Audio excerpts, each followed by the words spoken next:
Welcome back. It's Tony Robbins again here with Money Master the Game, 7 simple steps to financial freedom. Let's get into gear now. We've given you the background, the overview of what this book is really about. Let's go through the 7 steps by beginning with step number 1, tap the power. In this session, we're going to make the most important financial decision of your life. And it's not a decision you might think it is. In fact, most people think that the way you get free, financially free or wealthy, is you get this big score. Somehow I'm going to make a bunch of money, or somehow I'm going to make this investment in Apple and it's going to triple, and that's what's going to make me wealthy. But all the research shows, in reality, people who earn huge sums of money rarely keep those huge sums of money. And very few people really get to the number that they're really after when they're trying to make that big score. And so I really want to show you a much simpler way. There are literally millions of people around the world that have become millionaires, and they've done it really slowly and easily because they've just tapped into a very simple power. And that power I know you've heard of called compound interest or compounded growth. The idea of growth upon growth, multiplying itself. Let me explain what I mean. Early in the book, I decided one of the people I wanted to go visit with was a man named Burton Malkiel. Burton Malkiel, or Bert, is an amazing professor who's at Princeton, and I wanted to go see him because he wrote a book that's become kind of an investing classic called A Random Walk Down Wall Street. And he wrote it in the 70s, and it's still popular today. And in it, he kind of shook up the investment field because he came up with this idea saying, you know what? People should be able to have a tiny bit of money and own all of the stock market and not pay these huge mutual fund fees that are usually hidden, that are eating away at your ability to grow and compound what you have into real wealth. And he was one of the earliest people to ever come up with this idea of promoting the idea of an index fund. An index fund, again, is really simple. Instead of buying Apple or PepsiCo or Coke or whoever the case may be, you can actually buy this index which mimics the entire stock market. So you get a micro piece of all these companies, all the best companies, for example, in the S&P 500 or the Standard & Poor's 500, if you're familiar with that. And so his idea has turned into a $7 trillion a year business. And another person I got to spend quite a bit of time with that you'll learn about here in the book and here with me is a gentleman who started Vanguard, and that's Jack Bogle. He took this idea and he bet his fortune on it. Both of these men understood something. And when I sat down with Burton Malkiel, the first thing I said was, look, I know you're a straight shooter. The guy definitely shoots from the hip. He doesn't care what people think. I said, tell me, what's the single biggest mistake that individuals make, that investors make in their life? And he said, Tony, beyond a shadow of a doubt, is they don't take full advantage of the power of compounding. He said, Einstein said it was one of the single greatest inventions of humanity. Understanding it can change everything in your life, and everybody says they understand it, he told me, but very few people tap it. He said, understanding something intellectually is not the same as doing it. If you're doing it, then you know it. If you understand intellectually, you know, like I've said before, that and $3 will almost buy a Starbucks bucket of coffee. So what you really have to understand is how it works. And so I asked him, I said, Bert, what's the best way to teach it? And he went into this riff. And, you know, he's in his late 70s. And it was kind of like, I've read him describe this before, but watching him do it there in front of my eyes, his eyes sparkled and he got all in state. You can see he's done this so many times, but it's like a great musician, you know, it's like a Bruce Springsteen going off and doing a riff there directly for you. And his riff was to tell me the story about William and James. He said, tell me, I should give you a real example. Let's say 2 guys, William and James, and let's say William starts out at 20 years old, and he starts taking a little bit of his money and just locking it down and setting it aside and investing it. Let's say he takes $300 a month, $4,000 a year, and he puts that aside and he doesn't touch it, and he puts it in the stock market, and let's say over time he averages 10%, and let's say he does it in an index fund, so he's not being taxed continuously, so it grows tax-free until the time he's going to take it out. And let's say he makes that investment, stay with me now, William makes that investment from the time he's 20, puts away that $300 a month, that $4,000 a year, till the time he's 40. He never makes another investment again. That's it. And then we see what he has at age 65. And then on the other hand, he has a brother named James. And James, he doesn't get started when he's 20. He doesn't get started when he's 30. He waits till he's 40, and then he starts to say, God, I better start doing something. So he does the exact same thing his brother did. He starts putting away $300 a month, $4,000 a year roughly. He gets the same exact return, let's say of 10% in a tax-protected environment.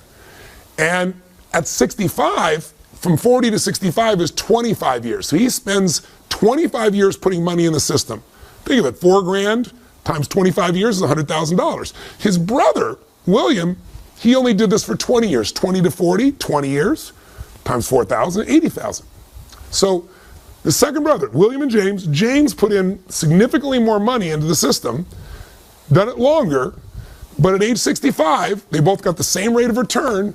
Who do you think is doing better off? I know you know the answer, but the real question is, how much better off? And that's what most people have no clue of.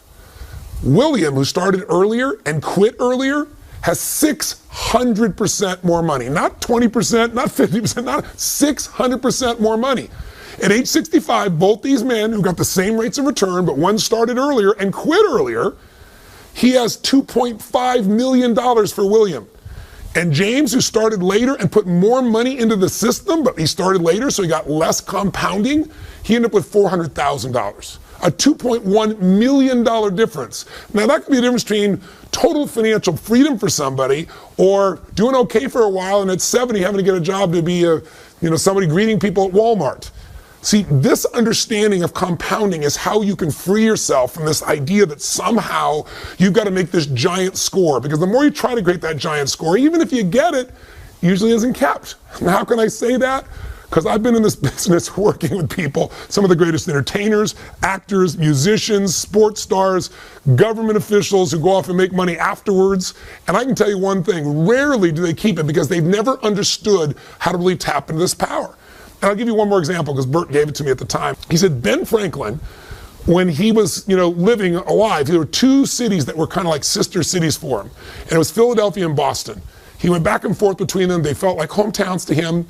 So when he died in 1790, he gave both cities $1,000, but the control and the guide was they couldn't be touched. The money had to be invested, had to be left alone for 100 years. After 100 years, he already calculated what he knew it would be worth. He said they could both take out $500,000. That 1,000 would be worth 500,000, he had calculated, or more. It was actually worth a lot more. And then at 200 years, they have to leave the rest in and let it accumulate. And at 200 years, they could take all the money out for both cities. Well, both cities got a $500,000 hit from a $1,000 investment 100 years out. That's pretty amazing mathematics. When it grows, you think about that. Nothing was added to it. It was just natural interest growing, the growth that happened in the market. And then what happened in 200 years? That $1,000 had grown to $6.5 million, even though they'd already taken $500,000 out and it didn't get to compound for 100 years. $6.5 million, that's a 3,000% return.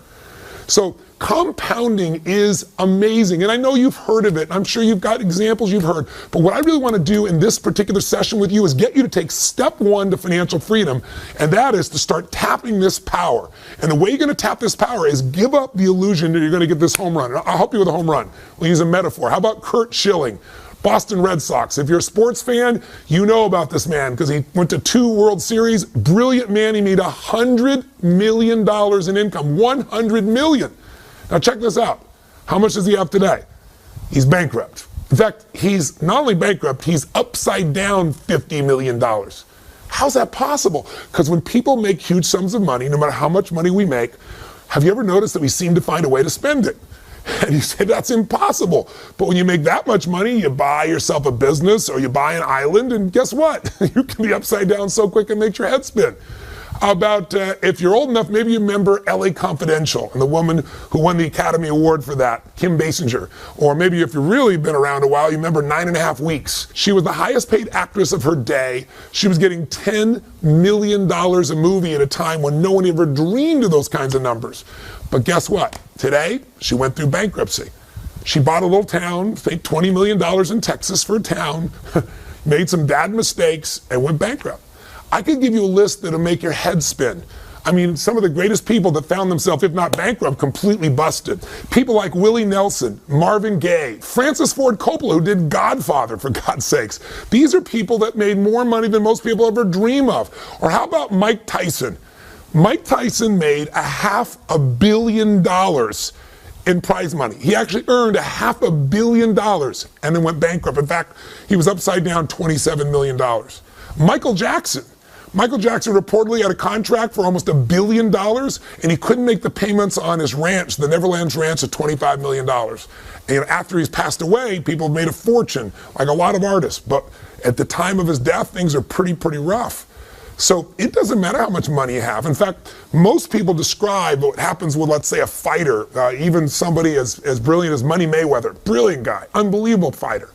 But if you talk to nobody less than 50 Cent, his former friend and partner, he said, let me tell you what he does. He goes out and he fights, he gets the money, he spends the money, and then he fights. He said, and he carries around a Louis Vuitton bag full of literally $1 million in cash, just in case anything special happens he wants to take advantage of. So, God forbid if something happens to this man and his ability to fight, he could be in real trouble.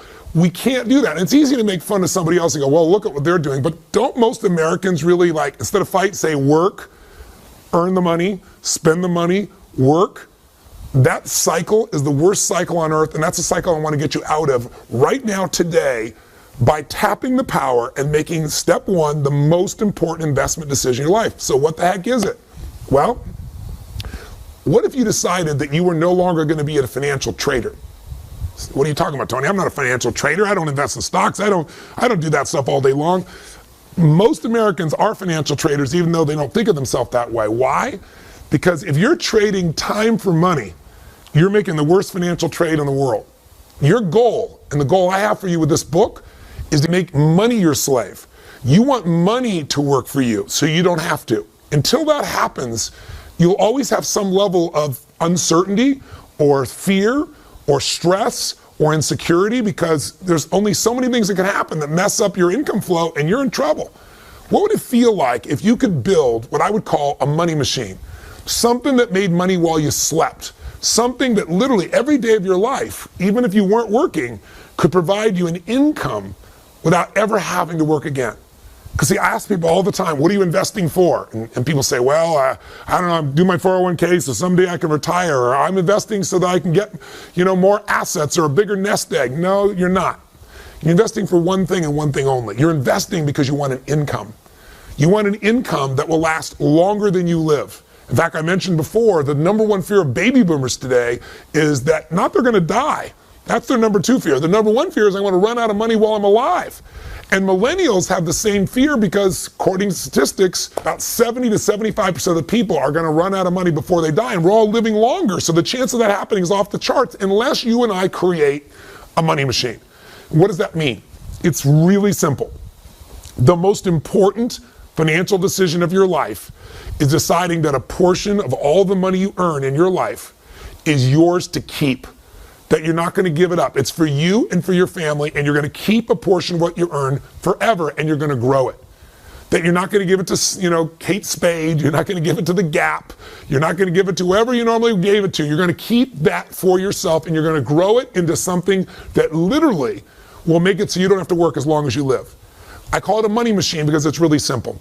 If you were to just think of yourself right now as you're a money machine, if you take a look at this graphic, here you are, you work your tail off, and what happens? You use your efforts to get money. You trade time for money, you take work and effort for money. But what if you just did something so simple? You already know to do it, you're just not probably doing it at the level that you could.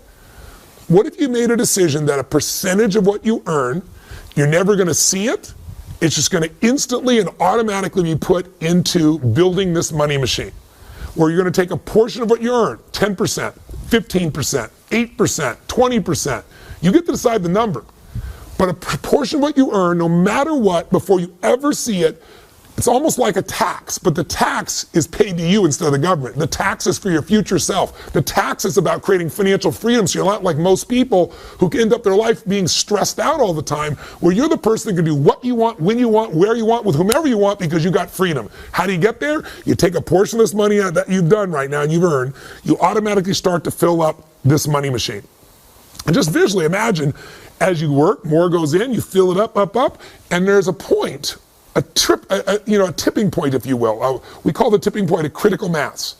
There's a point where the money you've saved and invested will have grown to a point that there's enough there that if you were to get just a small return on your money in a secure environment, the income off your investments, just the income, the investments are still there, the money is still there, that critical mass, that nest egg is so big that the interest you make on it alone, that interest gives you the income you need to live your life as long as you live without ever having to work again as long as you live, period.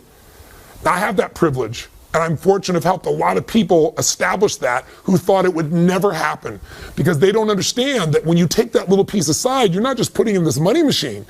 If you're smart, if you do what we show you in this book, the other 6 steps, that money won't just sit there accumulating. That money is going to grow. That money while you sleep is going to make more money and grow and grow and grow. So you get to that critical mass, that nest egg, that peak number where the income frees you for the rest of your life. Now here's what's ironic. And I mentioned this before, but I want to reinforce it for you. If you do this, you will get to the point where you won't have to work. And then I will warn you in advance, you will work. And the reason why is because the secret to financial freedom is not having to work. It's not working. The idea that you don't have to work frees you up. Us as human beings, we have to do something to be productive or we go crazy. I can't tell you the number of people that I've met who've hit the jackpot and then they don't do anything and they're depressed or they're frustrated or they're bored out of their mind. You just want to make sure that what you do with your time is what you love, that it's your passion. And if your passion is your work, you'll work more. In fact, it used to be that the game, remember, was get rich and retire at 40. And now the game is get rich and retire at 80 or 75 or 85. Like I've told you, my friend Steve Wynn, 72 years old, still going there. Warren Buffett, 84 years old. I mean, you can go to person after person after person. The people who make the most money, people who make more than $750,000 a year, the vast majority say they'll never retire, or if they retire, it'll be in their late 70s. That's because the game is different. But I'm going to tell you something, when you don't have to work, you don't have to, you walk different, you talk different, you feel different. You go, Tony, well, that sounds like a pipe dream to me. That's because you don't understand compounding. Because you're looking for that big score that hopefully someday you're going to get, when really, truly, if you were William and not James, and you took a little bit of money and set it aside, and you just let that grow through time, you could have millions of dollars for yourself. And I'm going to show you how to make sure to maximize it. I'm going to show you how to make it more tax efficient so you keep more of that money. I'm going to show you how to diversify it so you protect it. I'm going to show you what I've learned from the best people on earth, but none of it is any good if you don't decide on a specific number that you're going to automate to make this happen. Now, I know when I say this, a lot of people say, well, how much? Well, the minimum should be 10%. And ideally, in the world we live in today, if you're 40 or above 45, you should be looking closer to 15% because you have less time to use compounding. So you got to load the system with a bit more. And first thing you'd say, I'm sure many people say, are you kidding me? I don't have that kind of money. I'm spending everything I have right now to keep my credit card bills going, to keep myself going. Everything I earn, I spend. That'll always be true. It doesn't matter how much money people make. Trust me, I've been there myself. You know, I went from barely surviving, trying to figure out what to do, to earning extremely well, and then barely surviving because I overspent. And I mean, it's just the nature of human beings. Our vision gets bigger when we have more resources. But if you will draw a line in the sand and you don't have to think about it. And the thing that Burt Malkiel told me, he said, Tony, the secret to it all is you got to pick that number, and then you don't change it. It's like a tax, and you don't see the money. We'll show you how in the book here. You automate it so that money is taken out immediately. If you run your own business or you go to work somewhere and they raise our taxes by 5%, 8%, 10%, you're going to hate it. You're going to be mad as hell, and it's still going to get paid. That's just the way we are as human beings. So why not create a freedom tax? And it's really not a tax at all. What about a freedom gift? I call it the Freedom Fund. What you want to do is decide right now, what percentage, and by the way, I'm going to mention one thing. You might say, well, Tony, I'm already doing this. I'm already contributing my 401k. Then I want you to decide right now, and I'm going to show you how to maximize your 401k. I'm going to show you how to get rid of the fees in your 401k. They're eating up your compounding. You're compounding fees if you don't know what you're doing in this area. But if you're already doing this, I want you to pick a number right now that you might increase to. And before you pick the number, whether it's 10 or 15 or 20, whatever that number is, you're going to want to decide it and not change it, other than increase it maybe in the future. And you're going to make it automated so that money goes into your freedom fund. Not a savings account, a place where you're going to be investing that money and growing it till it hits a critical mass that throws off the income you need so you never have to work again. So you have that true financial freedom. So if you're saying, well, Tony, I don't know how I'm going to do this, let me give you 2 pieces to help you think about this. I could name dozens of stories or examples of people that I've met over the years who've started with nothing and became wealthy because they just took a little piece off and forgot about it and let it grow and grow and grow and grow. But I'll give you one of my favorite examples, Theodore Johnson. This is a man who never made more than $14,000 a year in his entire lifetime. He worked for UPS, and he only did one thing different than most people. At late stage of life, in his late 80s, he's worth $70 million. He did not inherit any money. All the money came from compounding $14,000 a year. How did he do that? He committed to one thing. He decided 20% of all he earned was going to be set aside. Every check, every bonus, every situation, 20%. There was no excuses. He'd have to find a way to do things differently, earn money other places, but that 20% was sacred. And it compounded over a lifetime for him and gave him $70 million. In his late 80s, he donated $35 million away, still had $35 million, and guess what? Never made more than 14 grand. I mean, there's no excuse. When you understand the power of compounding, it's game over. But you gotta get beyond your knowing what it is to acting, and that's really what I'd like you to do right now. So right now, why not make a decision right now in this moment and say, this is what I'm gonna do. I'm gonna stop trading time for money. I'm gonna make money work for me. I'm gonna make money my slave, and I'm gonna make a decision right now that no matter how hard it may seem in this moment, I'll get used to it. I've got to decide a number that I'm gonna set aside, and that number's not gonna move, and I'm gonna automate it. What is that number for you? Is it 10%? Is it 15? Is it 18, 20? Is it, gosh, I got to at least start with 7? What's the number going to be? Make a decision right now. And if you already have a portion that you're putting aside, it's only going to get you so far. Make a number larger now. That'll be the decision, the most important financial decision in your life, because investing can only be done with the capital you set aside. And if you wait to have a bunch of money to invest, you'll lose all the years that little bit of money could have been compounding and going crazy. Compounding is the ultimate power. Tap that power right now by making your decision. Have you made it? Write it down. You know, when you think of something how it goes out, write it down. Drop it right now into your planner. Send yourself an email with that in the headline. What are you going to do right now so you lock it in your head? And so you lock it in your life. And then the question is, how do you go about automating that? Just open the book, chapter 1.3. It'll walk you through how to do it. You can go to Schwab. You can go to TD Ameritrade. There are a variety of people that can automate it, so it takes right out of your check into holding place. You say, well, then where will I take that money? Where will I invest that money? Those are the steps to come. First step is get in the game, and the only way you're going to be able to get in that game is start to tap the power by automating. Now, if you're sitting here right now saying, Tony, all this is well, and I've heard this before, I know compounding, then, you know, but I just don't have any money to invest. What am I going to do? Then I'd like you to tap into the power of behavioral economics.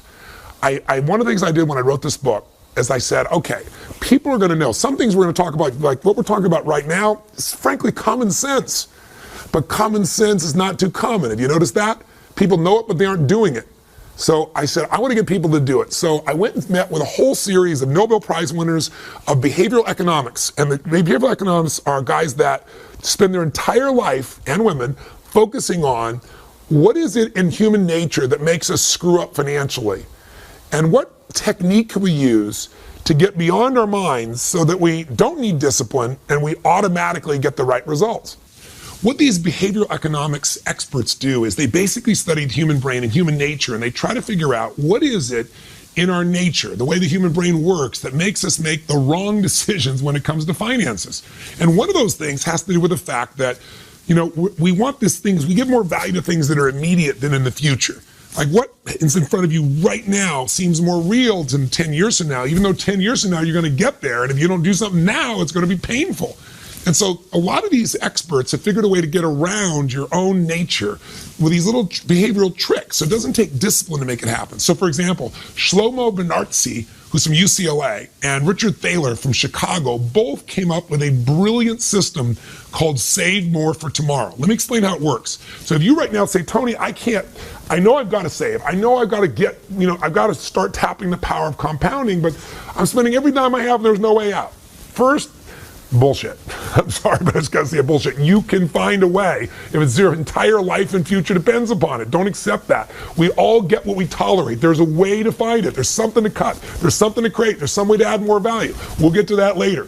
But with this system, what they said is, look, if I said to you, next week we're gonna meet and we're gonna have this meeting would you like to have some fresh fruit or would you like to have chocolate cake? When they do this research with students, about 80% of the people say, no, I'll have some fresh fruit, especially in an environment that is somewhat health-oriented and so forth. But when they get to the meeting a week later, exactly the opposite, 80% reach for the chocolate, the chocolate cake. So it's always easy to diet in the future. And similarly, when I say you got to take some money today and invest it, your brain says, oh, I don't have any room for that, there's no time for that. So what Shlomo and his partner Thaler did is they said, what if we let people save more tomorrow? What if you said to people today, make a commitment today that when you receive your next raise of any sort, that raise will then be put aside for savings in your freedom fund and to building your financial future. And interestingly enough, most people are saying, I'm willing to do that. I can't do it right now, but I'll do it in the future. And as a result, if you do this program, and I explain it in the book in more detail, but just the highlight note is you can go to your HR department and you can let them know. For every raise you get, you're going to take out X percentage. I'll give you an example. They took a group of people in the Midwest who were blue-collar workers with no room to be able to save. These are people that said there's no way. So both Shlomo and Thaler together said, you gotta save 3.5%. Anybody can save 3.5 cents out of a dollar, you've gotta do that. So they all agreed. They said, but then you're also gonna be used to this formula of save more for tomorrow, which means every time you get another raise, another 3% or 3.5% is gonna be set aside. The most crazy thing happened. This group of people went from saving nothing, or 3.5%, to saving 14% on average. Now, when you start saving 14%, it's a different universe. You're going to start compounding. Get this, 65% of these blue-collar workers who never saved anything in their life were saving 19%. Now, when you start saving almost 20%, that's what made this man with $14,000 a year end up with $70 million. That's the power of compounding activated. So here's what I'm going to say to you. There is a way. And if you say, Tony, well, but there isn't. Okay, I'll agree to do this in the future, but what if I don't get a raise? Well, if you don't get a raise, I'd say to you, learn to become more effective. I always tell people, find a job where your raise becomes effective when you do. Either own your own business, get yourself in sales, do something where you have some control, or start a little business on the side. We can talk about those things later, but for right now, let's pretend you can't get any more money anywhere. How could you still do it? You can save and get that money to invest. Save something you're spending money on. How about this? Take one night a week and don't go out to dinner. Order a pizza in, watch a movie at home instead of going out to the movies. You'll save at least $40. In the world we live in today, probably a bit more than that. If you save $40 a week by just having a pizza, not going out for dinner on one of those nights, or not going out and spending that money, $40 a week sounds like so small amount. But if you took that money and you put it in your freedom fund and you grew it at 8%, and we're going to show you some people, for example, in this book who've averaged over 75 years closer to 10% and with very little risk up and down. But let's say you averaged 8% and you left it in there for 40 years. You know, you're 20 years old, you're 25 years old, you're 30 years old even, plenty of time. Do you know what that money turns into? $40 a week? That's almost $2,000 a month. At 8% compounded turns into $500,000 by itself.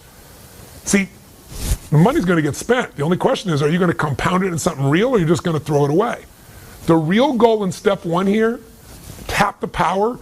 If you want to say, what's the first step of these 7 steps? They're going to get you financially free. You tap the power by stop being a consumer and start to become an owner. That's what you are when you decide to invest. You become an owner in American business or world business. And when you own businesses that are growing, you get to grow with them. And as they compound in their value, you get to compound what you have in your ownership of them as well. So you've got to become an owner and you've got to become an investor. And the only way you can do that is decide on percentage you're going to set aside. Now, you can use save more for tomorrow, start with a small amount and build up. That's such an easy way to do it. You can just say, boom, I'm going to start with 15 right now. But you got to make sure that it's automated. And if you're still saying, okay, all this is wonderful, but where do I come up with this money? Well, let's take something. You've all heard people talk about their Starbucks strategy, stop drinking Starbucks. I think a lot of you are going to still drink your Starbucks. It's pretty addicted. But I'll give you a simple one. How about bottled water? You know, I come from Fiji. I have a home in Fiji, and Fiji water is very popular around the world. I don't know what bottled water you drink, but almost everywhere you go, nobody drinks out of a tap, and I think for damn good reason. But there's an alternative to the tap. It's called filters. Filters cost almost nothing and they don't waste all the plastic. Do you know the average person, if they took 2 drinks of bottled water a day, it's the same as your pizza, right? 2 drinks a day, just think of it, over 30 days, check it out, 60, right? Times $2 each, and you start going, I got myself $120 a month.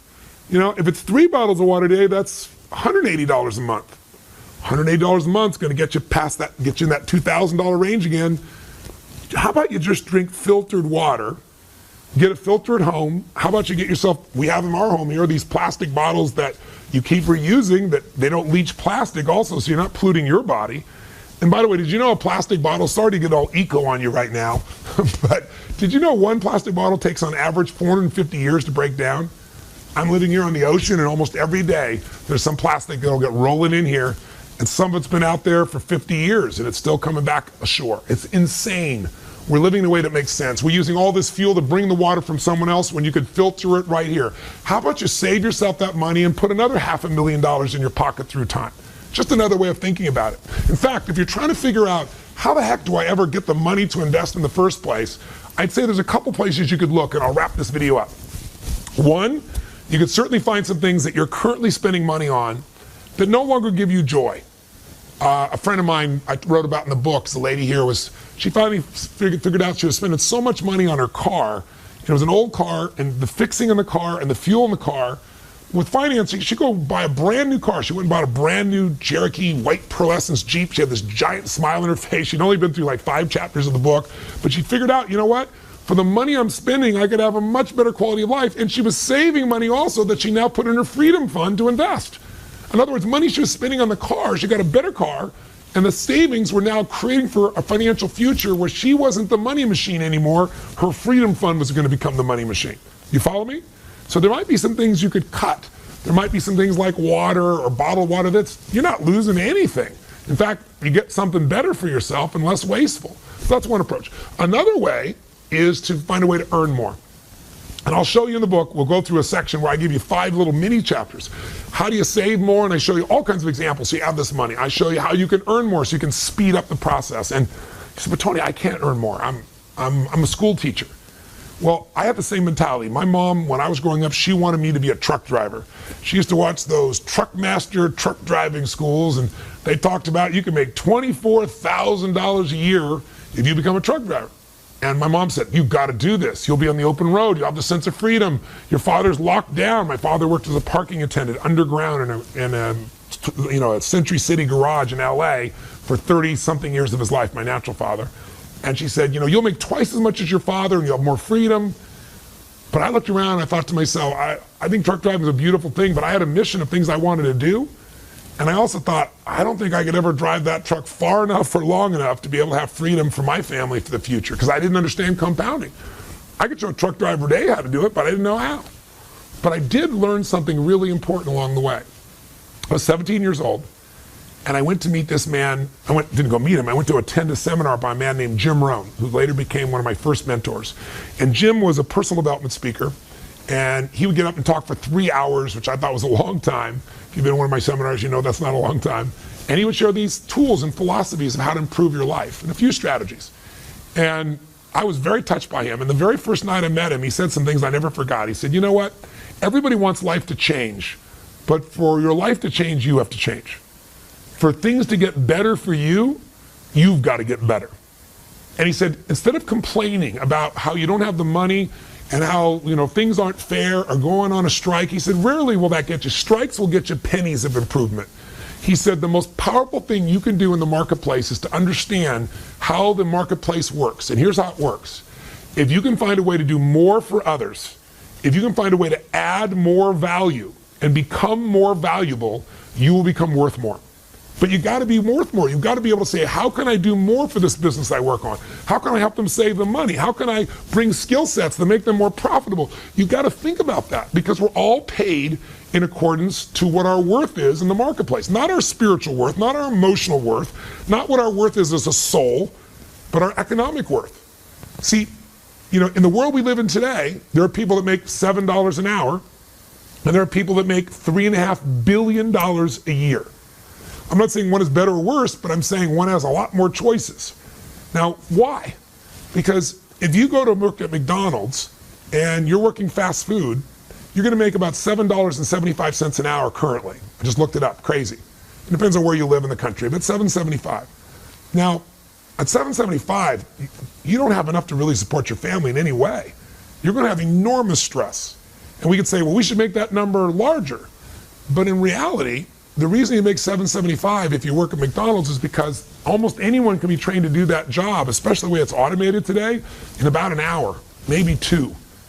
But if you're going to earn more, you've got to be able to give more, do more, create more. And I don't mean just work harder. You got to do something that adds more value. David Tepper made the most money of anyone last year in personal income. He made $3.5 billion with a B. And that's because he's a hedge fund guy. And we live in a world where the majority of people are putting their money in a bank where they're getting virtually no money, or maybe 25, a quarter of 1%, maybe 1%. And this man got the people invested with him a 40% return. Now, when you get 40%, that changes your life. Some people, if you're getting 1/4%, if you're getting 1%, it's going to take you a couple decades to double your money. At 40%, you're going to double your money in very short order, less than 2.5 years. So it's an interesting process to see what that value is. And he said, Tony, what you must do is find a way to do more for others than anybody else has done. He said, if you can find a way to help millions of people, then obviously you can be a millionaire if you want to be that. He said, but it's got to be something they want, something they value, something they think is incredible. Now, why do I tell you that? Because the first time I started talking about compounding and saying one way to do it is start to earn more and put more aside. If you think you don't have enough now, I had this school teacher come to me and she said, but I can't. I'm this fixed income, and there's no way for me to get a raise. And I said, you know what? One of the great injustices of our current society is that the most important jobs, like, for example, a teacher, where we're entrusting the future to someone to help us with our kids create their own future, create their skill sets, their abilities, they're horribly paid in this country. But you can complain about the system, or you can take control of what's within your own control, and you can find a way to add more value. She goes, how am I going to do that? I said, I know a school teacher, I described him in the book, who makes $4 million a year. How? He decided, I love working with 30 kids, but if I only work with 30 kids, I'm going to make $60,000 a year. But if I can find a way to work with hundreds of thousands of kids, I could earn hundreds of thousands or maybe millions of dollars. And all he did was he became incredible as a teacher. He's a Korean man, and he just kept better and better. He's always finding a better way to teach, always finding a more enjoyable way to teach, always finding a way to help people remember and learn quicker. He was just a learning machine, and that added value. Every other teacher taught the same stuff. He brought students unique things, and they wanted it. So he created a website where he could mentor them, and we automated the mentoring. He now makes $4 million a year. So I'm just saying this to you not to say you have to make $4 million a year, but my bet is, with some creativity, you could come up with something that could bring you an extra $300 a month. And $300 a month, invested over time, could easily bring you $1 million just based on the math and the types of returns I described to you earlier. Not a bad thing. If you found a way to do something bigger, all the more power to you. I got a chance, I was on the Today Show one day, and they called me up and they said, we got Warren Buffett, and we want to have you on, and we're going to have the woman who is the youngest female billionaire in the world. And she has this company called Spanx. I said, what is Spanx? If you're a woman watching, I'm sure you're smiling, laughing. He doesn't know what Spanx is. Most men don't know what Spanx are, but I guess it's kind of an undergarment that women use to help them effectively shape their body under a dress.